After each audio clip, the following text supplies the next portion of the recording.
बंद घर फोडून चोरी करणाऱ्या परराज्यातील टोळीतील एका आरोपीला स्थानिक गुन्हे अन्वेषण शाखेच्या पथकाने कडेपूर येथे सापळा रचून जेरबंद केले.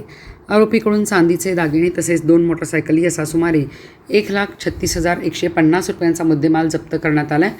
गवली छत्तेसिंग आदिवासी वय वर्ष 22 राहणार चौपाडा तालुका साईनगर जिल्हा पन्ना मध्य प्रदेश असे ताब्यात घेतलेल्याचे नाव आहे.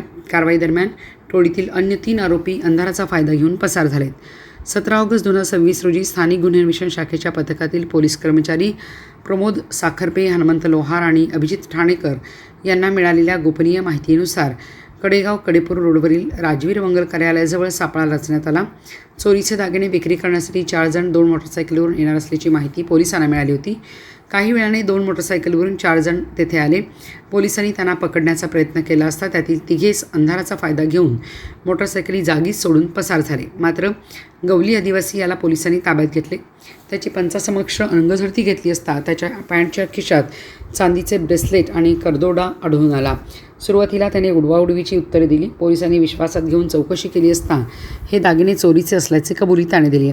आरोपीने दिलेल्या माहितीनुसार त्याच्यासह बरास, जगदीश पारधी, कुणाल कंजर आणि महाराजा सुरभलेले या चौघांनी सुमारे 7 ते 8 दिवसापूर्वी बंद घर फोडून सोन्या चांदीचे दागिने चोरल्याचे समोर आले. चोरीचा मुद्देमाल विक्री करण्यासाठी ते कडेपूर येथे आले होते. पोलिसांची चाहूल लागताच अन्य 3 आरोपी पसार झाले.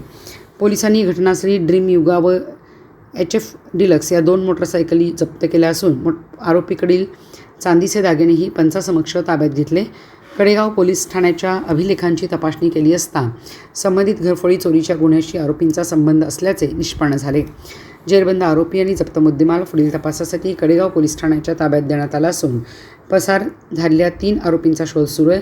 पुढील तपास कडेगाव पोलीस करीत आहेत.